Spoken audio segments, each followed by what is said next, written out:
How's it going, people? Welcome back to AFTV News Daily, where me and Robbie tonight are going to wrap up the news that's been going around the last 12 to 24 hours or so. Obviously, if you haven't already, make sure you go check out the Transfer Daily from earlier this morning, where Robbie ran through the rumours and whatnot flying around. Listen, this was meant to be about Onana, Eddie and Nketiah, but I've just come across some Xhaka comments that I do want to put to Robbie first and see what you think of them. Let me bring them up right now. The Xhaka comments where, he's spoken out today. But because, first of all, Xhaka, it does look like he's going. Yeah. It does look like, these links to Roma, they're real. It does look like Xhaka's going to be joining Roma. And I don't know what you think about that. But I personally think that deal is good for both parties. Yeah. It's time for Xhaka to move on. And... it's time for Arsenal to move on from Xhaka, definitely. But we have a few players like that where for both parties it'd be good. There is. You've got a few as well that for our party. Yeah, it would definitely be great. Just for us, it's good that they move on. But So hit me with the comments. What did he say then? All right, so these obviously off the back of the Roma rumours that started a couple of weeks ago. Today on Sky Sports, they finally come out with advanced talks and whatnot. So it looks very much official. And I've just read some comments he had with a sit-down with Blick. I believe they're a German sports media company. I'm not sure what they are. But now these quotes I haven't seen come out of his mouth. I've seen them in text. And here's what they say. Football is a team sport and you're only as good as your team. Of course, it was a good year for me personally. I've always played and performed. But the place at the end of the season is, of course, really bitter and disappointing for us. There were certainly a number of issues that didn't go optimally, but there is now no point in looking back. What's wrong with that? Football is a team sport and you're only as good as your team.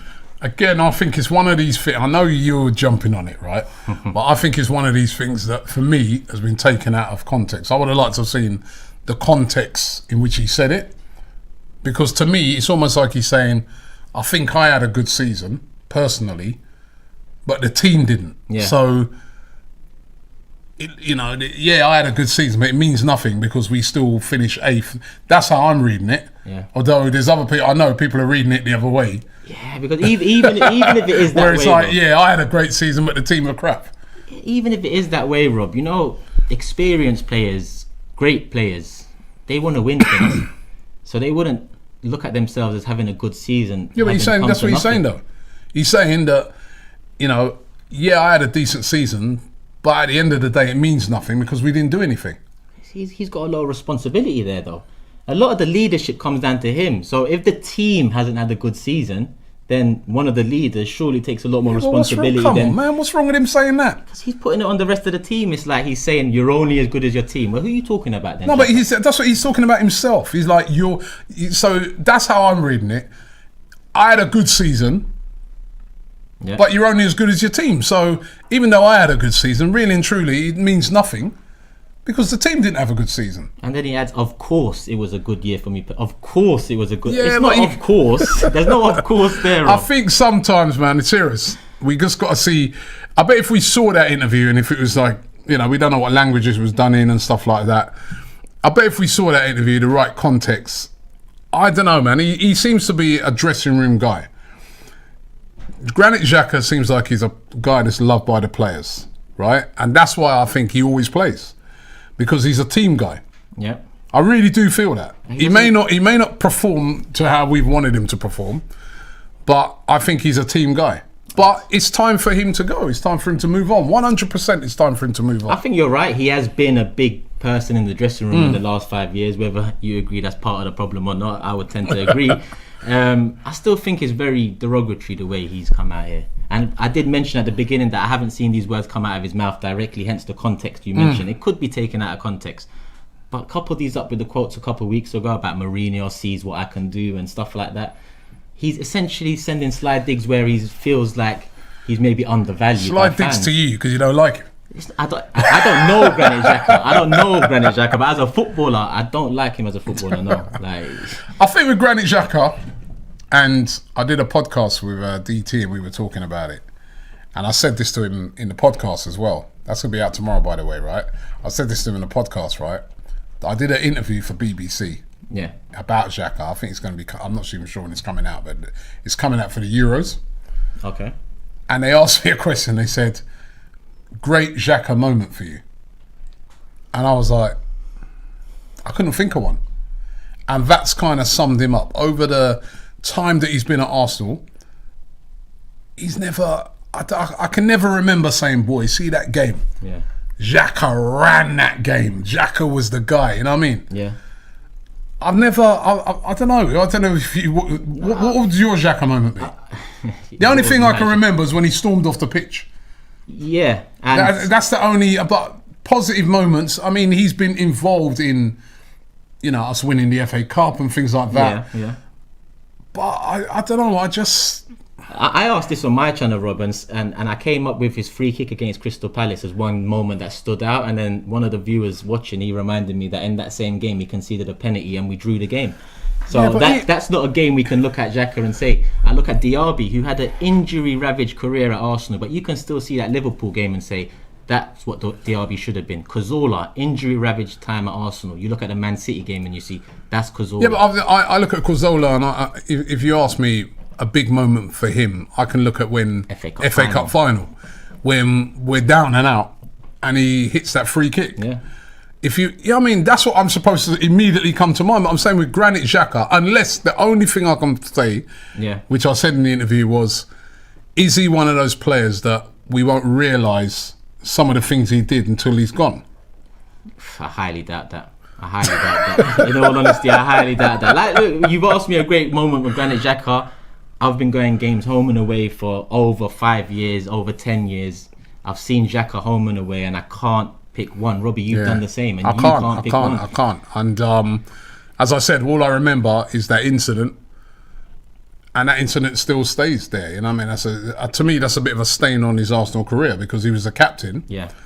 And I felt that day how he behaved. And don't get me wrong, the fans that booed him, I didn't like that. When I remember what happened was they held up his number for him to come off. Yeah. And immediately some fans was, boo, get off. I didn't like that. I was like, nah, that's wrong. He wasn't the worst player on the pitch that day. He was kind of being scapegoated a bit. It was weeks of frustration. But his reaction, where he just started coming off really deliberately slow and all that. So the people who weren't booing him ended up saying, yo, get off the pitch, man. We want to win the game. Exactly. Get off. And then, of course, his reaction after that was just not good enough. And I feel that even after that, I still fought him as well because he came out with a load of excuses. He said about his family getting abused online. Nobody wants to see that. I've had that. You've probably had that as well. Yeah. It's disgusting, right, what happened. But still, what he did as the captain, it's madness, is unacceptable. That was the beginning of the end for him. Yeah, that's unacceptable. And he had to lose the captaincy after that. Yeah, you know what, before he got that captaincy, I remember saying that people was like, who would you give the captaincy? I said, I'll give it to him because he seems to me like on the pitch, he seems like the natural leader. But after he'd done that, I'm like, how can you be a leader and you just have a meltdown like that? And ever since then, it feels like it's very much been a poisonous relationship between fans and Xhaka. And some comments he's made even down to this season where he scored a free kick against Chelsea and he comes out saying people talked after his red card against Burnley. I do my talking on the pitch. I do my talking on the pitch. Whilst we sit in 10th place in the league, you say, I do my talking on the pitch. It's crazy that he doesn't understand how this can... You say that when when we're near the top. Yeah, exactly. You say that when that mistake was a one-off. He's made the most mistakes in the Premier League. What do we do in the Burnley game next? He gave the ball away in the 6-yard box. He's made the most mistakes that have led to goals. Since he's been here. Since he's been here in the Premier League, not just Arsenal. Yeah. Right? So... But we might miss that then. His mistakes that lead to goals. Yeah, there's a stat with that says he's made the most mistakes that have led to goals than any other player since the time he's been here in the Premier League. In the pudding. So I just felt at that time when he had that meltdown, first step, sorry. Yeah. To the fans, I'm really sorry. Yeah.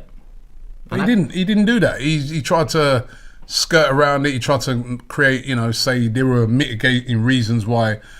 You say that after. Yeah. First step, sorry. He never actually said sorry. Nope. He made reasons for why he did. And he was very lucky boy to still be at Arsenal beyond that situation, because really and truly, a lot of other players, if that had been Guendouzi, he'd have been gone, innit? He'd been bombed out. 100%. He's lucky a new manager came in as well. Yeah. Why is it though that every manager loved him though? Is it us fans that don't see the things that he does? Why is it? Look at it, right? Wenger absolutely loved him, played him every week. Yeah. So did Emery.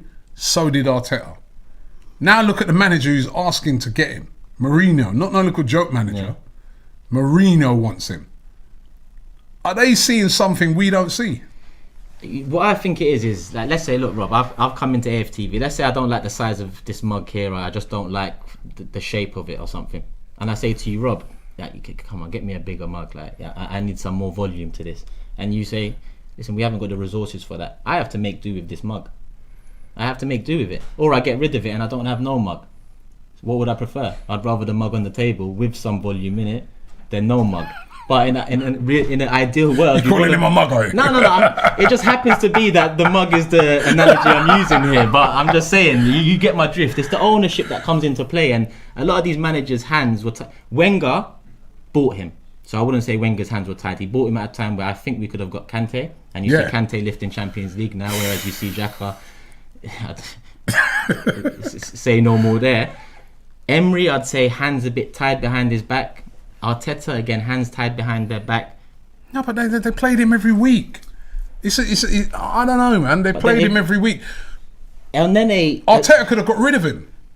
He didn't. He persuaded him to stay. Yeah, he should have got rid of him. But that's what I'm saying. But there's something they see that we don't see, because not only did they not get rid of him, they'd be like, right, so Emery, not only did he not get rid of him, he made him captain. Yeah. And then Arteta, not only did he not get rid of him, he played him every single game. He was the main man. With Emery making him captain, I think we got to look at when Emery said there's 5 captains. I think that should have shown us that there is actually no out-and-out leaders in this squad. He said 5 captains in the hope that one of them will stand up and maybe become the future leader. Us fans, remember, we got tired of 5 captains and pretty much put a lot of pressure on saying just select one captain. It can't be Ozil one week, Xhaka, Oba, Laka, Bellerin. Then he selected Xhaka. He made the wrong decision. Evidently, he was put to the sword for it in the end, because along with the form, if you see what Xhaka did, having given the captaincy, a lot of that stick went to Emery as well. So I just think that we've got to look at some of these situations that even Emery made him captain, but what did Emery do before making him captain? He picked 5. That's telling us that we don't have a captain. Similar to this season, when we went into this season, we all wanted to see Oba up front. We put so much pressure on Arteta and the club to put Oba up front. In the end, he went up front, and we went through our worst patch of the season, November, December, October, where because of a lack of creativity, Oba wasn't scoring goals. But that's what us fans wanted. Maybe sometimes we've got to understand, maybe Emery did this for this reason, maybe Arteta did that for that reason. Because sometimes the changes even we call for, it doesn't pay any dividends. Yeah, but then you're contradicting yourself, because we want Xhaka, a lot of us wanted him out. Yeah. He's going now. But I'm saying that all 3 of the managers, they always wanted him in. They saw him a very important player. Last January, we was offered about 16 mil for Hertha Berlin. You can't get a new central midfielder at this club for 16 mil. So Arteta probably looked at it like, I've just come through the door. I've got a new, wave of support behind me.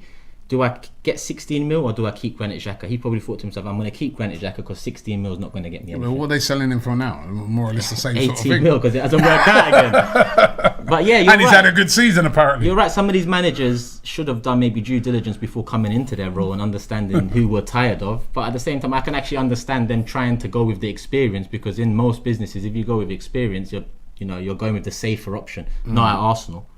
Let's get a couple of comments there. Tanamoy says, do you think it's realistic we can get 50 million from selling and then put 50 million on top of it, and you have a £100 million budget? And who can we buy with that 100 million? Well, who's going to put 50 million on top? Tanamoy. Sky Sports just reported that we have to sell to buy. Yeah, that's what I'm saying. But who's going to put? He's right there, right? You can raise money, yeah, right? Because I was doing a little sort of a little list earlier. I'm looking at it. Some of the players that we could sell this summer that I think will go: Xhaka, Bellerin. Those 2, you're raising 40 million nearly for those 2 at least, right? 40, He's saying 50 million. Eddie Nketiah, I think will go. Even we'll get to him soon. Guendouzi will go. That's another 10. Ceballos went. He was on a free. He was only on loan. Torreira, another one. Yeah. What we get? 20.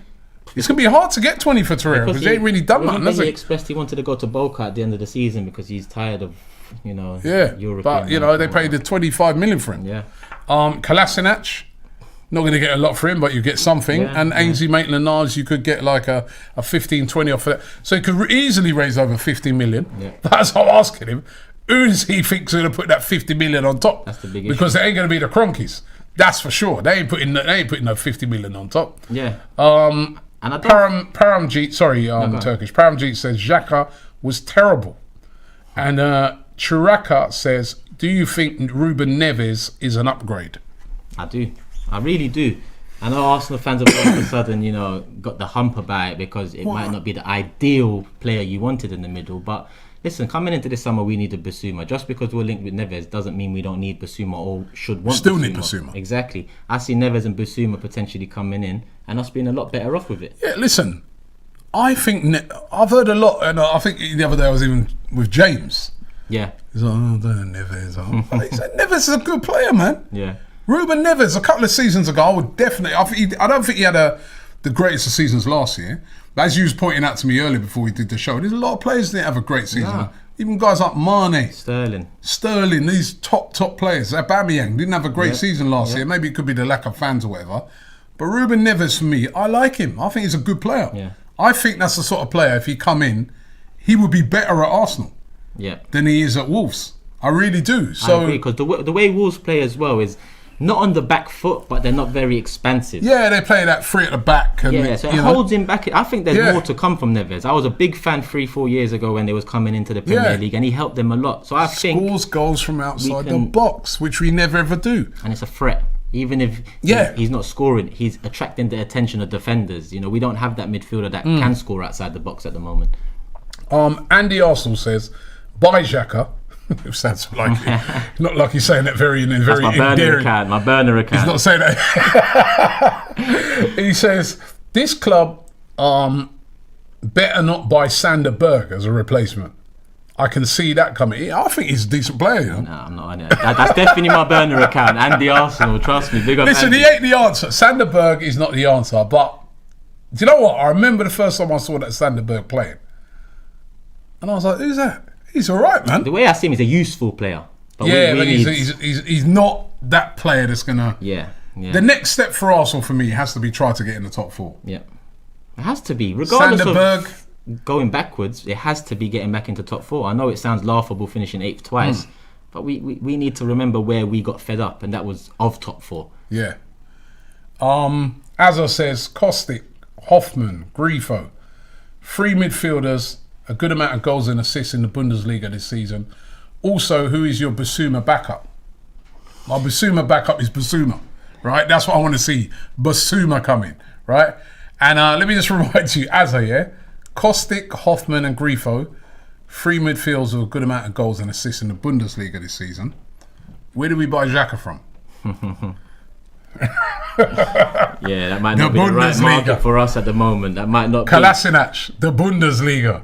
All these guys came with big reps. Yeah, he was in Team of the Year, Kolasinac. Team of the Year. Even I was fooled with that one. I thought, he's hench. He looks like he's not going to be messed about. He come from Team of the Year.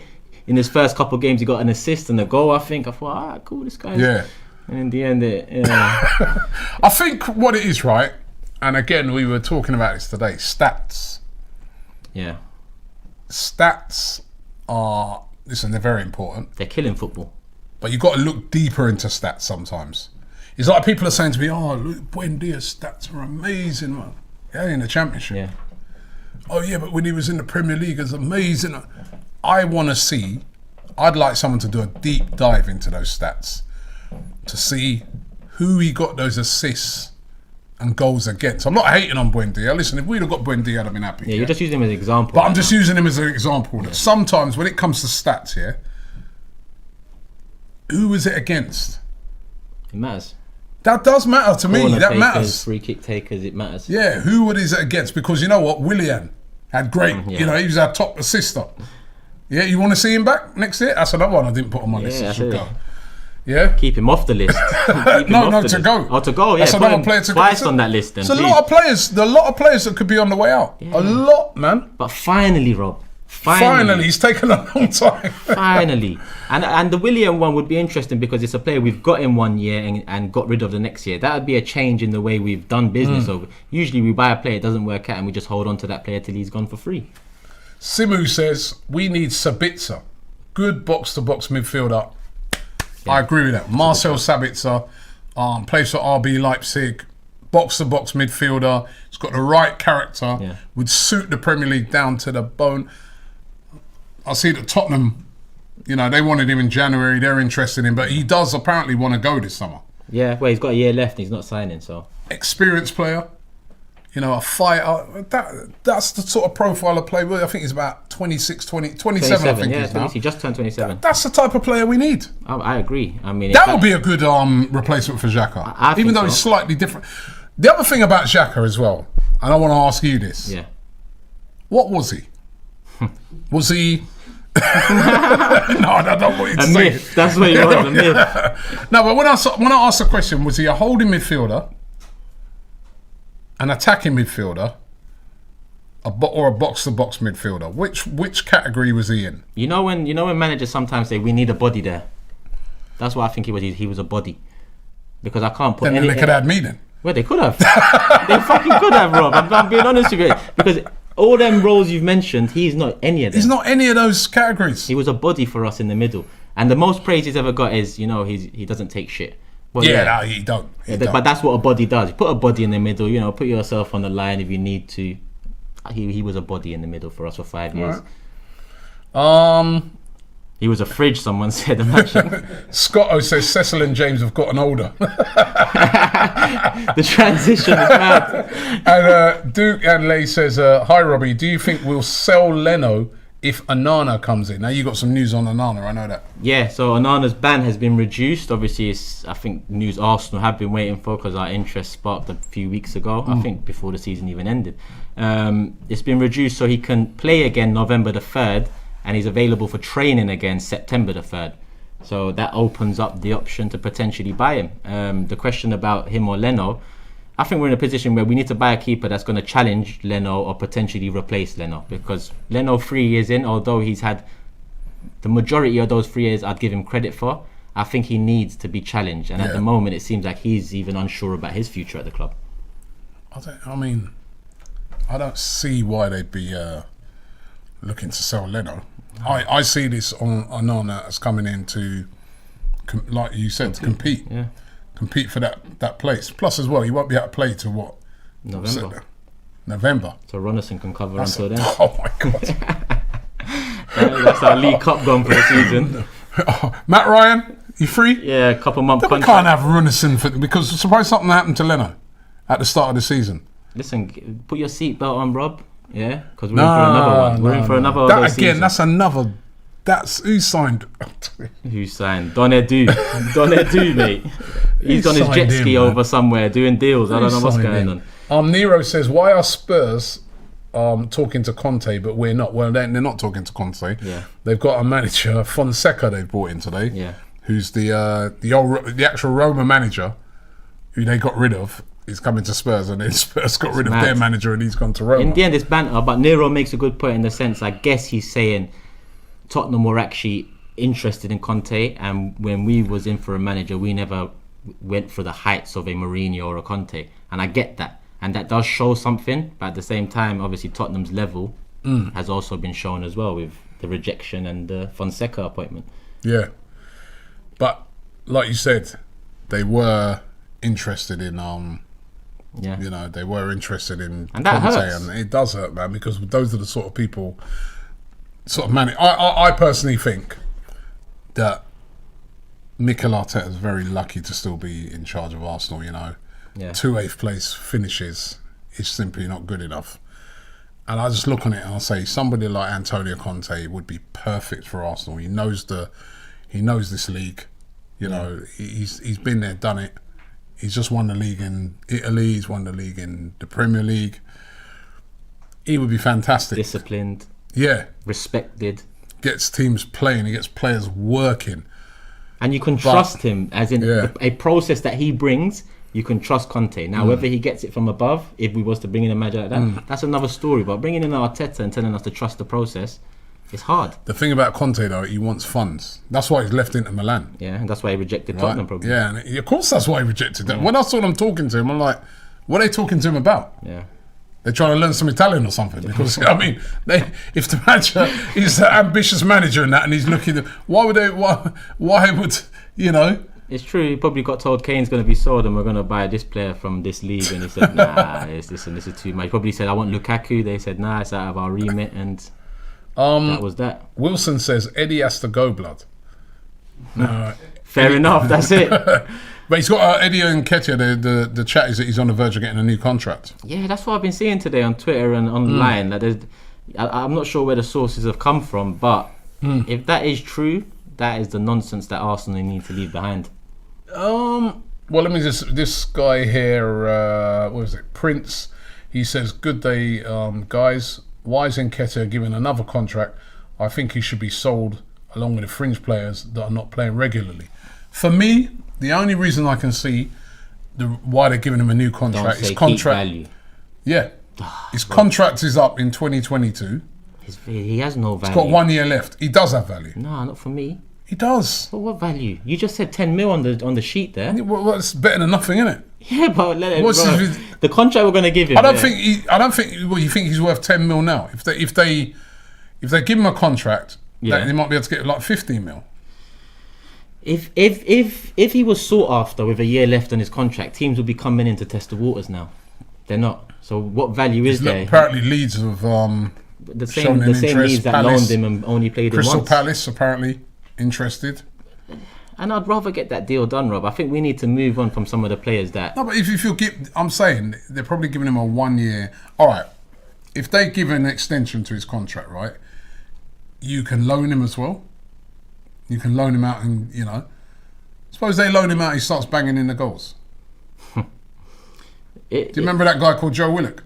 Yeah, I remember Joe Willock. Right, another one that we could get 15-20 for this summer. But with Eddie, we missed out on selling him to Sheffield United last summer. We could have got 20 to 25. We missed out selling him to West Ham in January, 15 to 20. Now in reality, he's worth 10 to 15, and we're being told if that valuation was that high, if you extend his contract out, and he gets more game times and he's banging in the goals for England and the under 21s as well, and maybe in the Carabao Cup, he has a good little run and stuff like that, the value goes up. Or you could, that value's gone up and you just sell him. But you're hoping, right?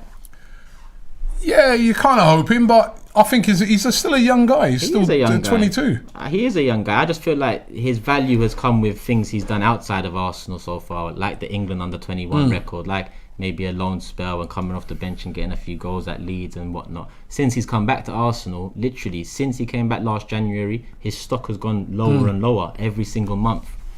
So for me, I don't think he's good enough for Arsenal. Yeah. That's the truth. And we've re-signed Balogun now. So in all honesty, I don't want to be seeing Eddie given a new contract. Balogun should be our third choice, second choice, fourth choice. However, we're looking to go in with Laka, right?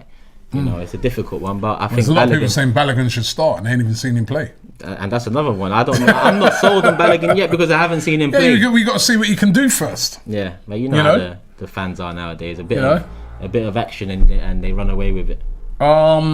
Stephen Andrews says Buendia got an assist against Manchester City and Liverpool in the Prem. Okay, fair enough. But who else? I know. I just, as I said, I'm not dissing him, but I'd just like to see some sort of stats. Yeah, your point there was about stats. It wasn't necessarily about Buendia, and you're right about the stats. They can be manipulated in any way to say he's good or he's bad. Alistair says Eddie to Brighton. He can join Welbeck. Welbeck was doing all right last year, man. Yeah, they don't go link up there. The New York and Co. Neil says he's not ready to sign an extension. He wants minutes. I think with Eddie, he may not sign that extension, not because he wants minutes, because he wants to leave as well. He wants to play. And that's why I feel it's a ploy by the club, because if he signs that extension now, his valuation goes up. That means it's harder for him to move. If he doesn't sign the extension, they're going to have to definitely sell him.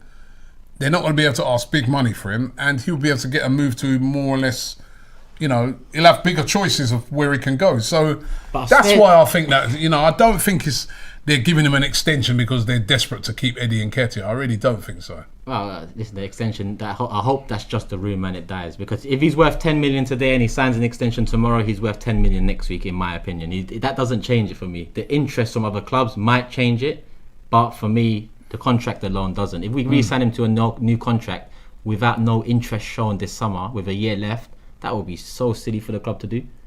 Okay, Andrew says, there is no process to trust. You're telling me that an untested manager with questionable tactics and a subpar man management skills is the guy we believe? Andrew. That's another burner account you got there. Yeah, I got a couple, my guy. I got a couple. Elliot Roberts says, Buendia will prove you wrong, Robbie. We missed a trick for Odegaard. Odegaard or Buendia, which one would you prefer? I'd prefer Buendia because we've got naturally right-sided players already. I mean, sorry, I prefer Odegaard because we've got naturally. Yeah, I would have preferred Odegaard. Yeah, I prefer Odegaard. Listen, I'm not hating on Buendia. He's a good player. It might be a great signing for Villa. I think they've taken a big chance. It has been confirmed today that Buendia has signed for them. I still think it's a bit embarrassing for Arsenal, the way it all went down. A bit. It's a bit embarrassing for Arsenal because he was the number one target. Yeah. I'm sorry, I don't care what no one says he was. They put in a bid for him and he's ended up going to Villa. Yeah. I'm glad you said that because a lot of people are saying he's not number one. And I'm there's a lot of people, he weren't the number one target. He was. You bid for him first in the first 2 weeks of the window. The first person that they're trying to bid for in this week, the window was Buendia. Yeah. Yeah? That indicates target number one. That's target number one. What do we need? A creative player. Our creative player's gone back to Real Madrid. They went in for Buendia. They didn't get him. We got outbid by Aston Villa. Yeah. Facts. Yeah. Right? I've heard a lot of people making excuses for it as well. I'm sorry, that's the facts. There is. If someone was saying to me, we didn't want to pay the 10% sell-on clause, and that shouldn't be the deciding factor the between thing is your number about one it, target. Right? To me, 5-6 years ago, Buendia would have been saying, no, I don't want to go to Villa. I want to go to Arsenal. Sanchez I don't care about picked us over Liverpool 6 years, 7 years ago. Forget why he'd be like saying to Norwich, if you don't take that sell-on thing out of it, I'm going on strike and all things like that. I want my move to Arsenal. But now, man's like, actually, you know what? I'm looking at Villa. Yeah, boy. Yeah, why not, man? I like that midfield. Douglas Luiz, Grealish. Actually, I think that's probably better than Arsenal's midfield. We've add me to it. John McGinn. Yeah, man, I'm on my way. That's a look at their midfield. It's taking shape. That's a good midfield. Yeah, it's taking shape. That is a very good midfield. They've got some good defenders. Yeah. They've got Ollie Watkins up top. It's a team, you can see that Villa are a team that's progressing. And they're assets. Building for the future. They've got assets to sell to maintain that future. Whereas in our case now, as I said, the fact that Buendia... Listen, if it had been City, Chelsea, Man United up against Villa for Buendia, where do you think he's going? That's what I'm saying, and to me, that's why I feel that is a bit embarrassing. On the other hand, I don't think we should have paid over the odds for him because I just don't think he has not proven enough for me to demand that sort of money. But he was their number one target. Yeah, but to me, I think we should be looking at other targets out there because I'm just like 35 million for Buendia is a lot, but he was a number one target and he's chosen Villa. And the way you talked about Villa's assets now, I mentioned assets because when Wenger left, we had no assets that a next manager could sell on and bring in funds to replace and renew the squad like Klopp did with Coutinho, for example. Now we have assets, but our assets are all the players we love in Saka, Martinelli, Emil Smith-Rowe and so on. And this is why we can't let up on Stan Kroenke, because if Stan Kroenke is in charge over the next 2 years, we're going to lose Saka and Martinelli. We're going to sell them, and we're going to and Smith-Rowe, potentially all of them. And do you want to wait until that happens, or do you want to try and put as much pressure on them now as possible to either change their ways or sell up and give someone else a new hope? Well, listen, there's a guy who's come in this week. He's offered $2 billion, and they're still not interested. Well, we don't know, but it seems like they're not interested. What I liked about $2 billion. What I liked about that rumour is they set a 15th of June deadline, apparently, because they want to have some work in the transfer window. So I actually like that because that's sensible. But at the same time, these guys, I've said it to you before, right? You know my little links. Yeah. That I've got some little. They're serious. They want the club. They want to buy the club. They're deadly, deadly serious. That guy Daniel Ek, he wants the club. He loves the club. They're excited. They'd be excited to get their teeth into it to try and turn this club around. And that's what we need right now. Because I just can't work out why these guys want it. Yeah. And anytime you listen, Turkish, I just. And the way the internet works, Rob, or just life in general, if you say like you need to take that left to go where you're going, you'll still have 20% of people that say no, we need to go right. And with this Daniel Ek thing, listen, we don't know what's around the corner. We might be duped by Daniel Ek, we might be fooled by the Invincibles that have joined it, but the likelihood is that he's going to be better than Kroenke. We know what Stan Kroenke is about. We might not necessarily know for sure what Ek is about, but it's better we go for something new and reinvigorate us fans, the club, everything. Yeah, we need a change, man. These guys have been here for a long time now and they ain't done nothing. Yeah. And I just look on it. I honestly, you know, the other day, Turkish, trust me, I sat down and I'm like, in my head, I'm trying to work out why they want the club. What is it that... Because these guys are 2 billion. That's a lot, man. What did they pay for it? Do you remember? Just over $1 billion altogether, all shares involved. Or just so over you're $1 billion. Doubling your money. Yeah. You're doubling your money. You've got a brand new stadium that you just spent $5 billion on. You've got various clubs across America. Why do you want Arsenal? Why? The fans don't like you. I don't think the players really, could you see Stan Kroenke coming onto the pitch like what the Leicester guy did the other day? Please, and Obba's. Let me man running on there to kick him up. Yeah, Right? 100%. The fans will be on. And I'm not condoning that, by the way. Right? I'm not condoning that, but I'm just saying it as a joke. But why do they want it? Why do they want it? You honestly, it's frustrating. It's very because I just the guys at Man United, they're making a load of money. Yeah. The Glazers, yeah. So I can see why they want it. The Kroenke's not making no money now.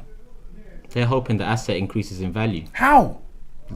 How's the asset going to increase in value if we're not even in Europe next season? If we don't have no real star players at the moment? How's it going to increase in value? Because to them, in my honest opinion, if you ask them, how did Arsenal go from you purchasing us for 1 billion to being worth 2 billion? I don't think they even would know. I feel that they bought the club and then the value doubled because of commercial deals, TV rights and all that. And they look at it like, wow, we bought this club for 1 billion. It's now worth 2 billion. We haven't done anything. So why would we let it go? Because we might now because in 5 years now they're losing. But the Super League was their saving grace. The Super League, listen, I could understand why they were keeping hold of it because they thought to themselves, yeah, Super League, quids in. We'll be in that every single... That's dead now. And we sort of fines handed out by the Premier League.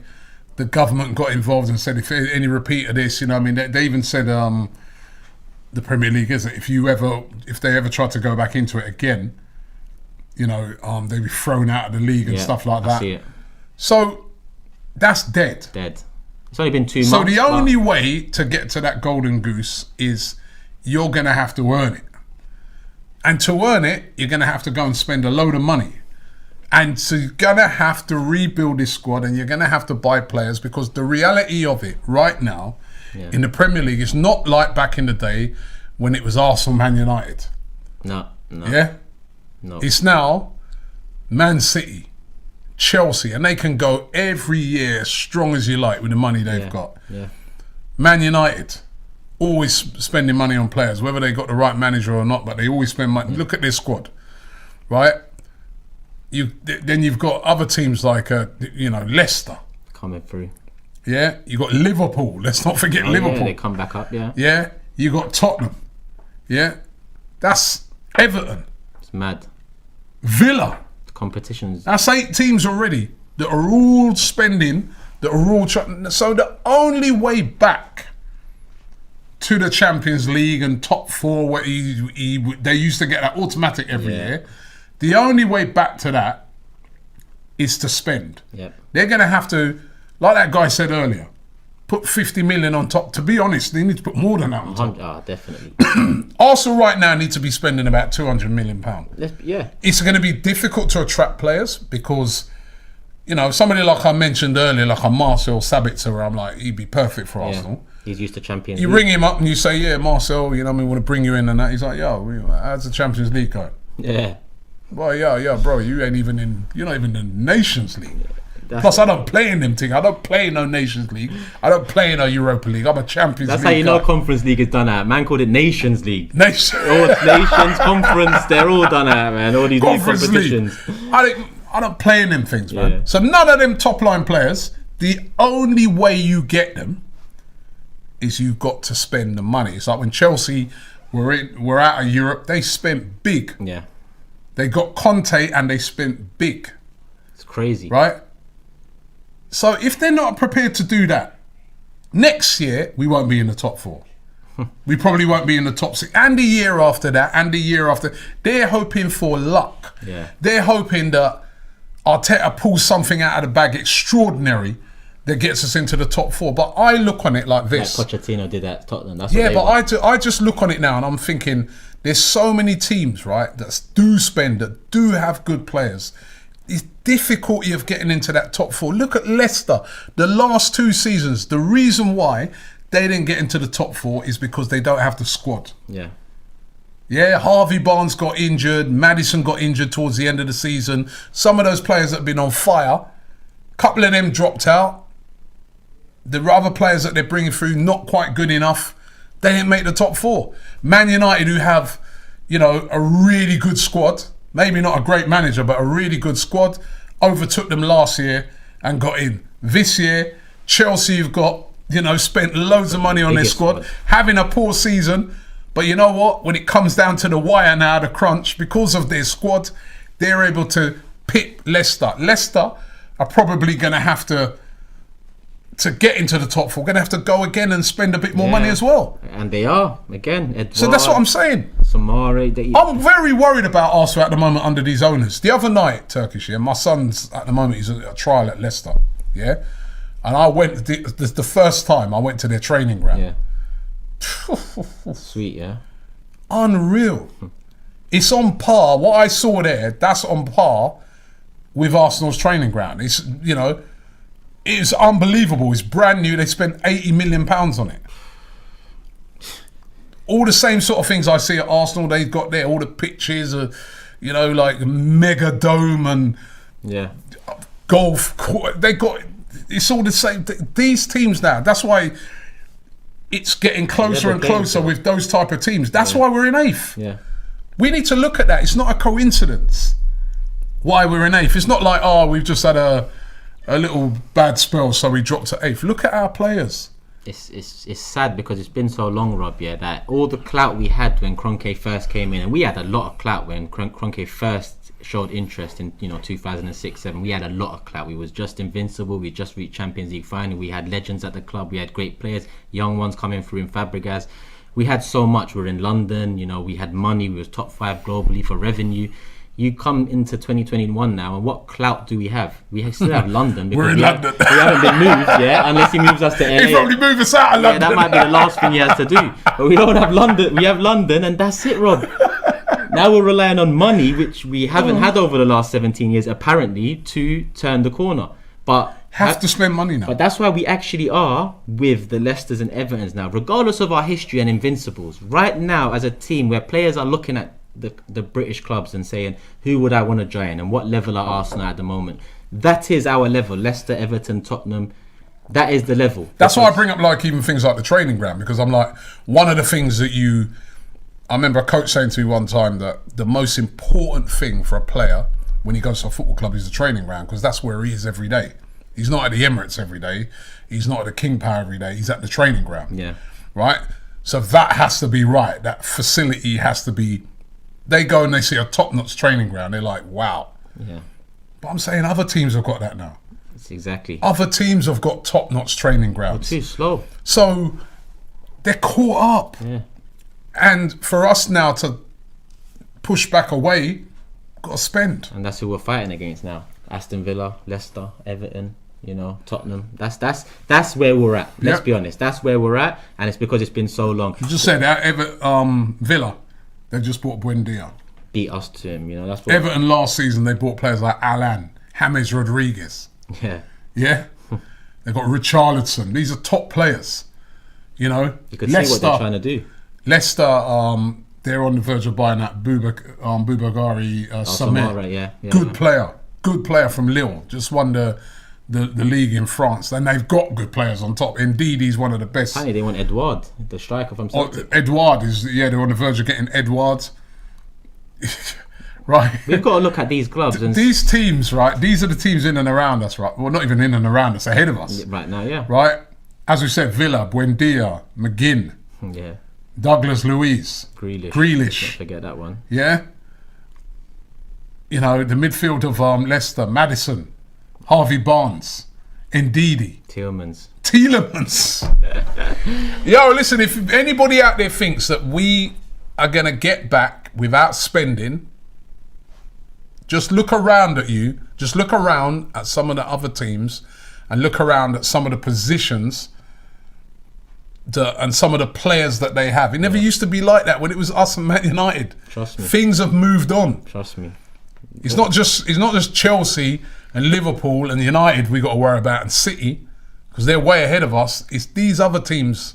They're on par when it comes to personnel right now. In the last 8 years, we went from Sanchez choosing us over Liverpool to Vardy rejecting us and Buendia turning up. Well, us losing out to Villa for Buendia.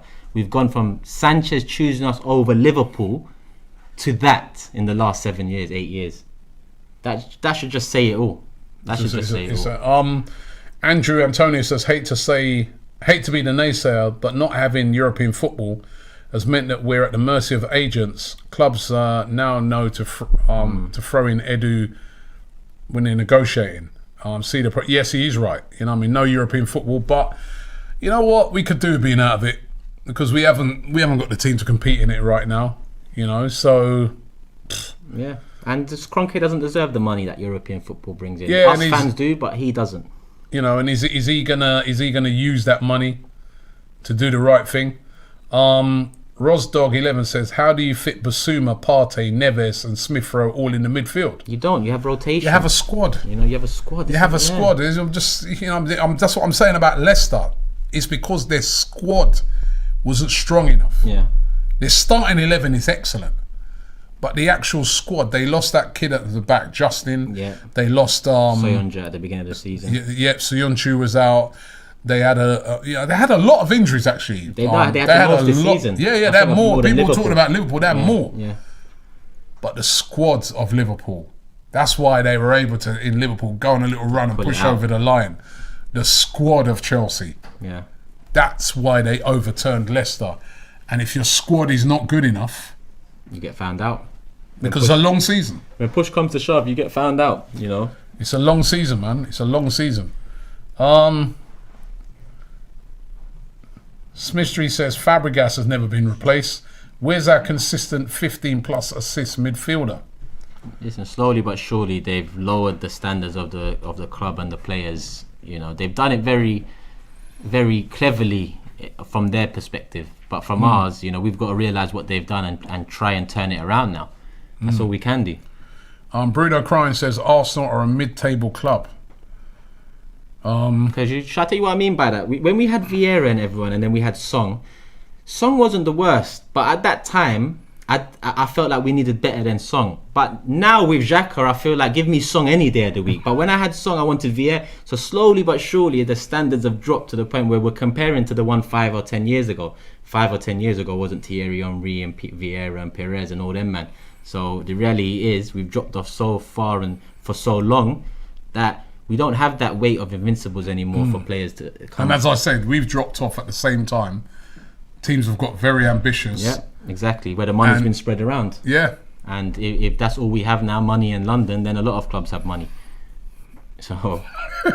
Money. What money? All we got that's all we got is London. Well, yeah, that's all we got is London, basically. Imagine that. The city we were from, that's all we have. We'll soon be getting, outdone by Palace. And Palace will be like, we got London too. Yeah, it's true, Look at us this season, 4th in London in the league. Even West Ham picked us. That is crazy. 4th in London. Alim says Saliba rejected Tottenham for Arsenal. but the way we've treated him is unacceptable. I want to see Saliba come back in next year. 100%.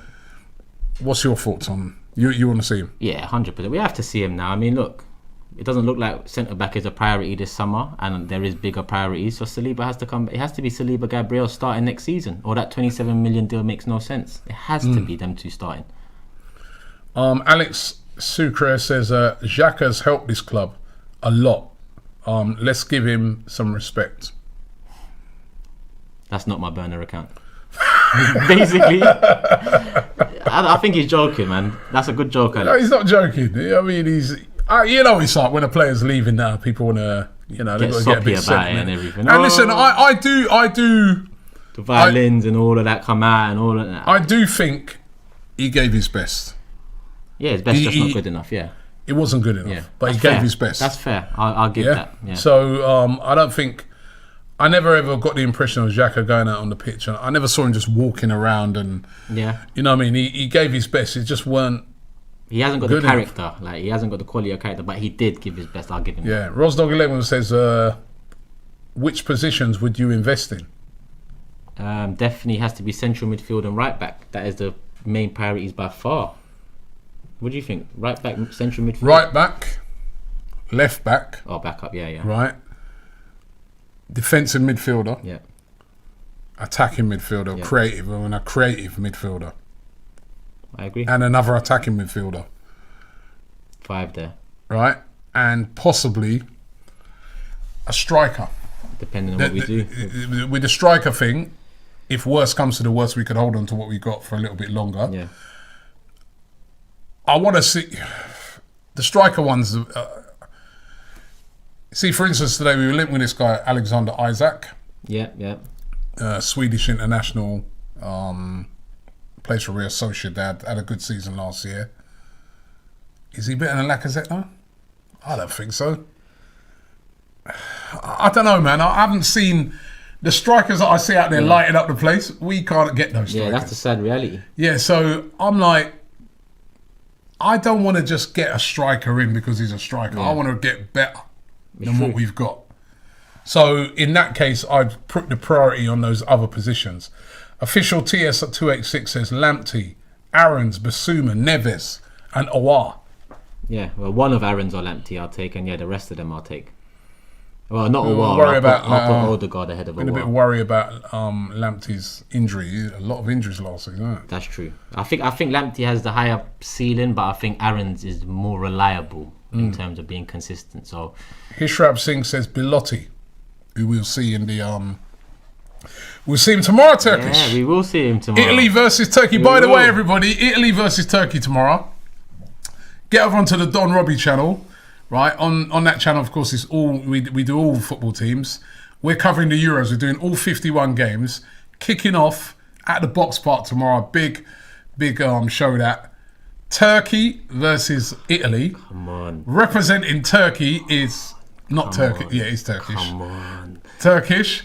And representing Italy is James. James's parents are Italian. He speaks fluent Italian as well. Have you seen James has added the Italian flag to his Twitter name now? Is it? Yeah, all of a sudden. I looked at it the other day. I called James. I was like, when did you add that flag? He said, yesterday, mate. I just got all the merch. I was like, you're on it. And Belotti is, I think he plays for Sassuolo, isn't it? He's a player that's getting a lot of ratings, man. Yeah. It can be interesting to see how he gets on in the tournament. I mean, They've got a few players, Locatelli. Yeah. They got a few. That's going to be a good game, man. And Turkey I rate as well. And that's the thing as well, actually. When you get to a tournament now, you get to see certain players. Yeah, that you wouldn't necessarily see. Who out of the Turkish team?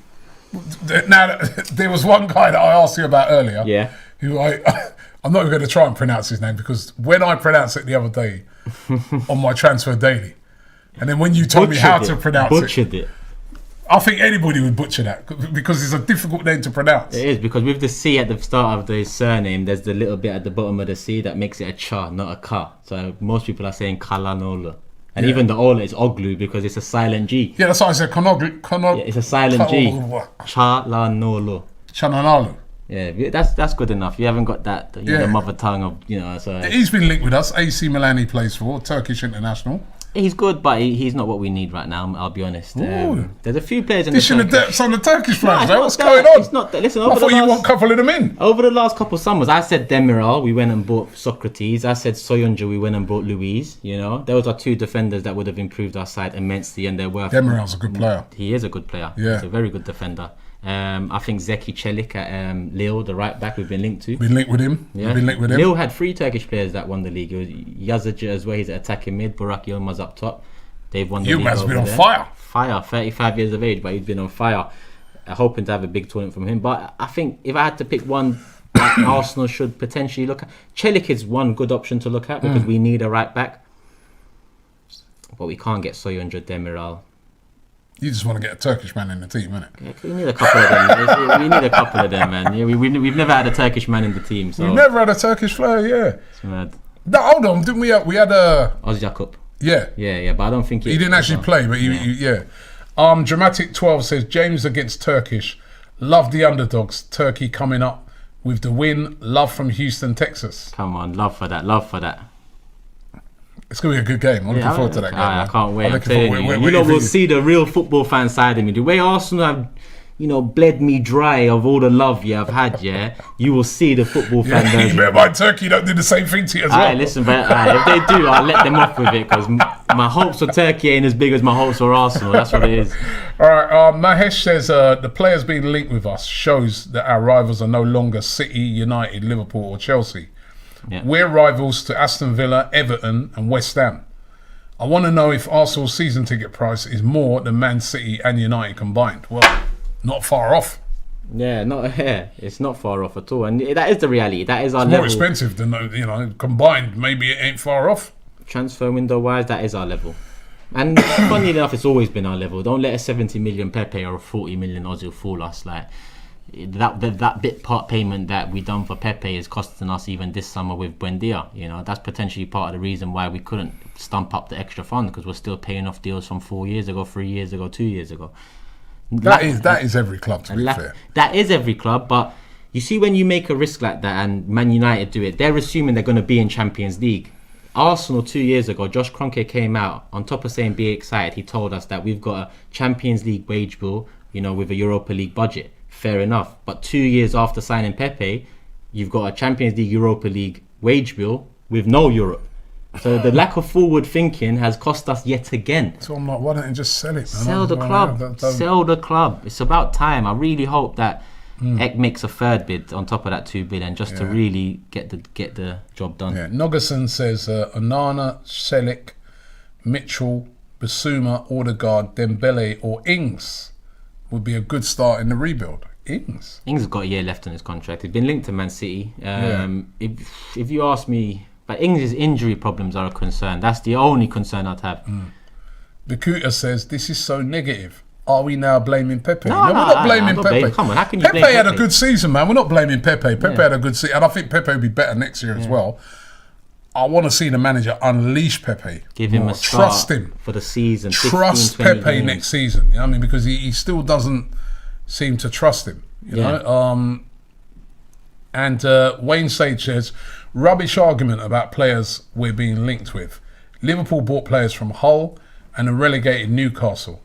What's their level? Fans need to calm down. They also bought a player, most expensive defender in the world.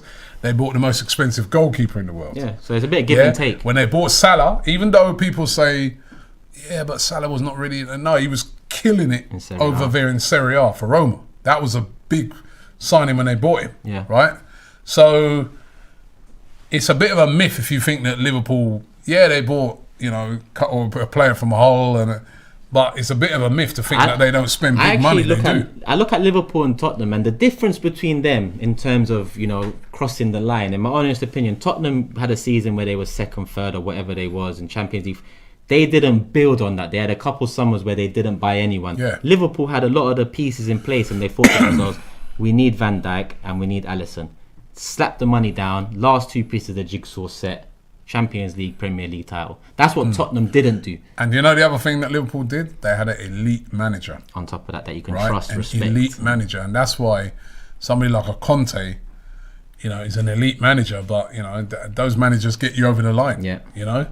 We're gonna. Well, how long we got left? We've been. Yeah, this is an hour-long news special. It's flown past today. Hour. Right, we're just gonna do a few more. Nick Parrish says Willock must be in this team. Willock must be in this team. Not the starting 11. He mustn't. But he should be in the squad, right? I'd give him a squad place. Yeah. Because remember we done that keep and sell. Yeah, because in that keep and sell, get rid of him. I'd sell 10, 15 players. But no, why would you want to sell Willock for? Well, because we can't sell all the players I'd want to sell this summer. Willock's one that if we don't get a good enough bid, and a good enough bid for me is 20 mil, then move him on to next summer. But right. He's not long term for me. SDMI says SDML, I think it is Miles. Oh, his message just got deleted. I think he was saying, would you take Moussa Dembele from Lyon instead of Laka? You know, the striker market, like you said, it's very, for us, it's very, it's a poor market right now. It's a very risky market. We're not getting the ones that bang, so it's going to be a risk. Dembele's a risk, Edouard's a risk. I think he's better than Edouard. I can't say for sure. I don't watch enough of both of them. I like him, but then he went on loan to Atletico, barely got minutes. He didn't really, he didn't really do it. But I kind of like him. I like him. I think he'd be good in the Premier League. Guna DSP says Robbie missing Wenger's attacking, beautiful football playing style. We need someone who can bring that back. Do you miss the constant being bent over by the big teams as well? 8-2s and 6-1s and 6-0s and all of that. Yes, Wenger had a great philosophy attacking, but defensively is what caught him out over the last decade. False manager says Patson Daka. That's a good shout. I think a team in a better position than us will sign him. But Alistair says forget Grealish, he ain't coming. You're right, mate. Yeah, I hear a lot of people talking about. So even today, I was asking one of the guys, "Who do you reckon we should?" Yeah, definitely Grealish. Okay, why would Grealish come to Arsenal? You might as well just say Neymar or something, because none of these. The only way Grealish would come, we'd have to cough up a king's ransom. That's the only way we're going to get a player like that right now. And as well, I guess you know what? If I saw a player like that coming to Arsenal, then I know that he's hearing about some ambition. Okay, yeah, fair enough. That would be the only thing that would get, because for him to come. Yeah, it's like, look, Vardy rejected us, so it's Andre not all, Silva, it's people not all are money. saying, who had a good season over in the Bundesliga last year. Spec 888 says loan Odegaard back, only option. Yeah, I'd do that. TM says Daka has as good a record as Haaland at Salzburg.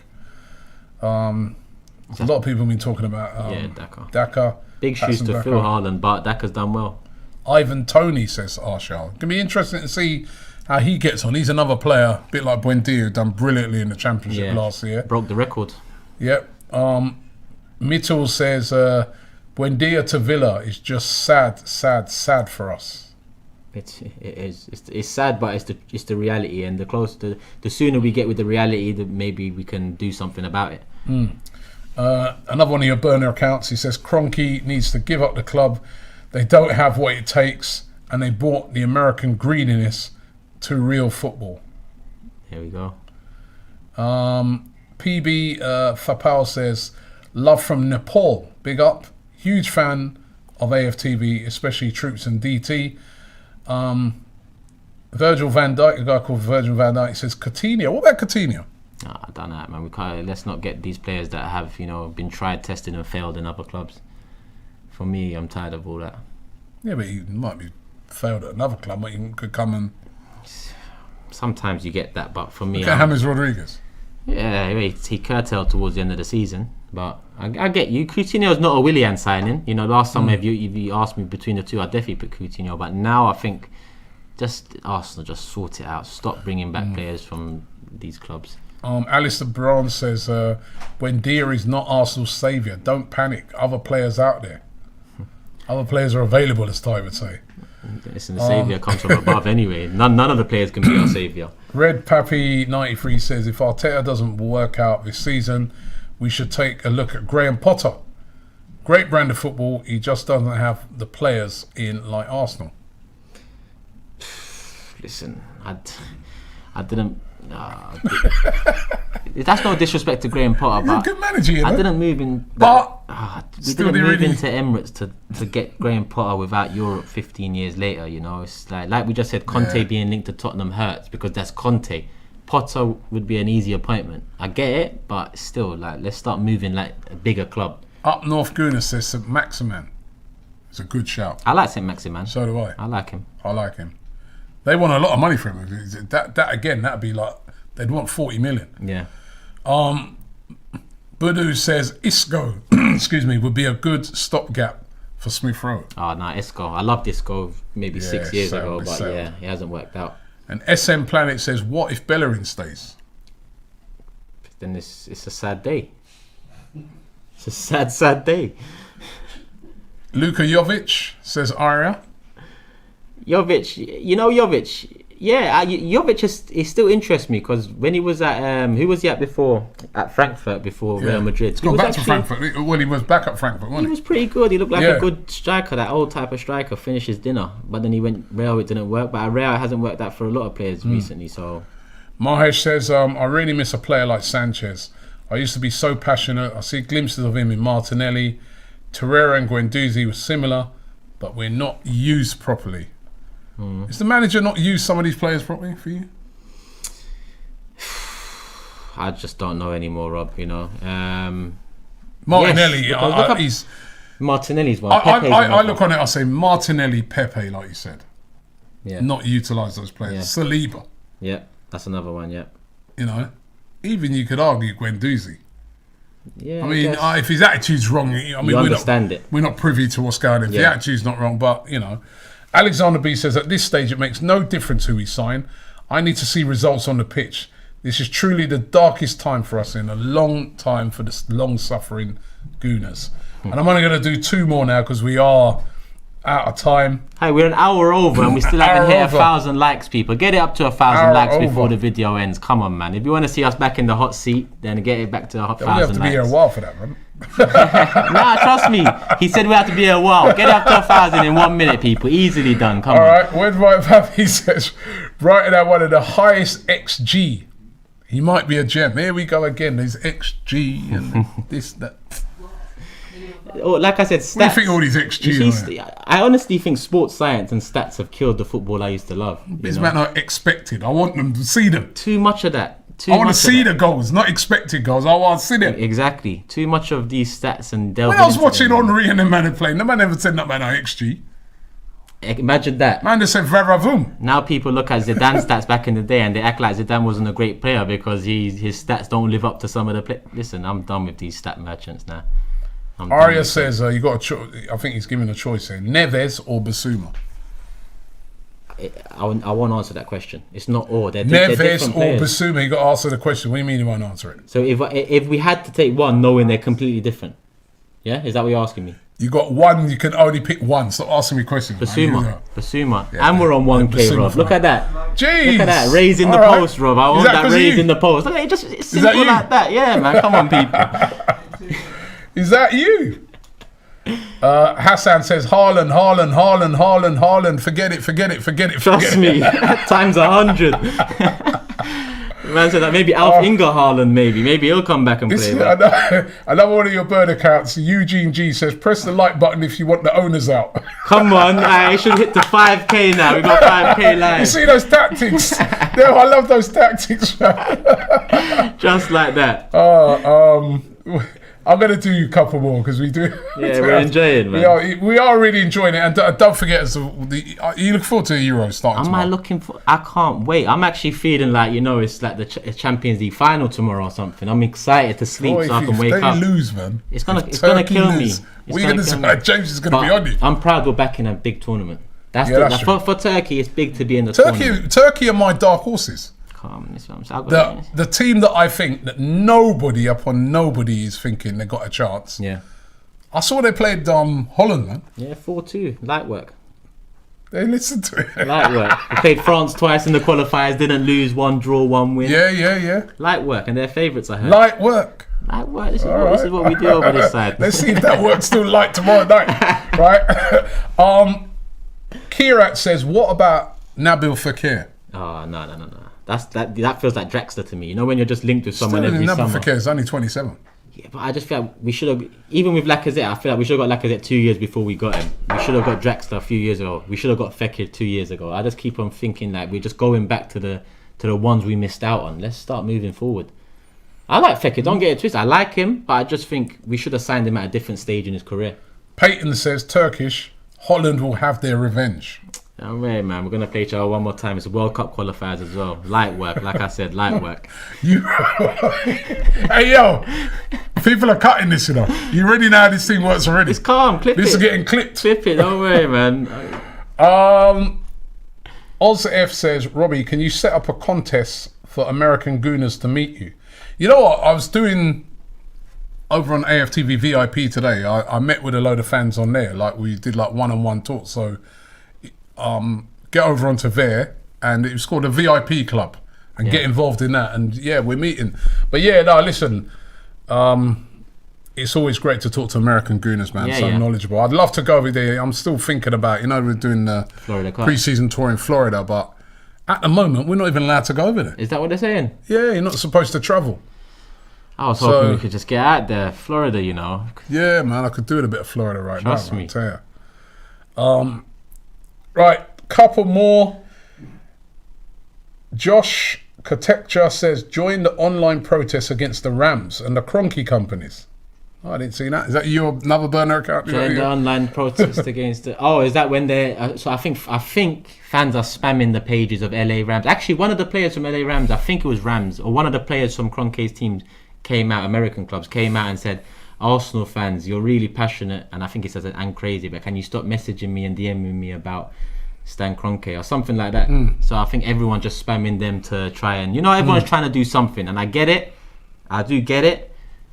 Just continue what you think you can help. That's all I can ask. Okay, there's a few more names that people are asking to excuse me, to find out about. Gary says Brandt from Borussia Dortmund. Julian Brandt. Another one that feels like, we was interested before. And a young player though, he's still young. But Brandt actually hasn't worked out as well. I think Brandt, he hasn't shown what his potential was once upon a time. He's fallen off. He's fallen off. Yeah. Revive him. Listen, we're not in a position. We need reviving. No, but sometimes, listen, the Turkish, there's a lot of players sometimes that it didn't really work out for them someplace, and then they go elsewhere and then they kill it. It is a rare occurrence. You're right, but it does happen. I just think we're not that playing ground for that. We need, players that are going to come in with the mentality of, we're going to push this club onto the next level, not so much worrying about them. Mike Howard says, big up Turkish and Robbie. Finally, granite has been thrown away, I think. That's a bit harsh. Budu says, sign Celik now before he has a good tournament. Celik. You see when that thing's underneath the C? It's not there. There's nothing underneath the C. I know it's the C. You got the wrong keyboard there. You need to put the Turkish keyboard up and you'll get that C. Celik. Yeah. That's an easy one. All right. So, but I just read it how it was there. I know. People start using the Turkish keyboard, man. What's wrong with you, man? Come on, man. So sign Celik. Celik, that's it. Before he has a good tournament. The price might go down if they get knocked out early. Don't be wishing badness on it. I'm about to leave this news show. I'm wishing badness on Turkey already. There's one for you, Turkish. I think the guy was asking about Koku. Is that a Turkish player? No, Koku. Let me see. Oh, Kopçu. Oh yeah, Feyenoord. He's a young attacking mid. There was a rumor we was interested once upon a time, but he hasn't. Yeah, if I remember him, yeah. He hasn't kicked on. I watch his progress. He hasn't kicked on like I thought he would. Same with Cengiz Ünder as well. But there's still a player in there. So Cengiz Ünder was getting linked to us at the. He didn't really kill it at Leicester. Yeah, he had injuries at Roma, went to Leicester, and then he'd been back injured up again. There, yeah, didn't work out. And Turkish, your thoughts on Hakan Çalhanoğlu? My thoughts are... Look at that. Look at how do you... When I'm looking at the letters, unless that guy spelled it wrong. How do you say it? Pronounce it again. You see the CA, that's Cha. You see the LAN, that's Lan.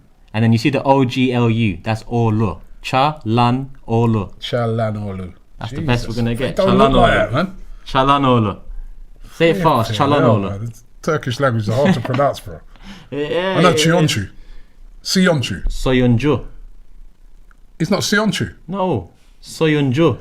Well, everybody says Sionchu. Well, you probably asked Laurie how to pronounce it, and he told you that. You need to ask a Turkish man how When to they say it on pronounce it. TV, they say Sionchu. They don't know what's going on. They call Kante Conte on TV. How can you get Kante wrong? No wonder they're getting the Turkish names wrong. They get Kante as Conte, and they expect it to do Çalhanoğlu. They can't do that. Listen, any BBC, you need a Turkish commentator. Just bring me on. I'll pronounce the names right, man. You know what I mean?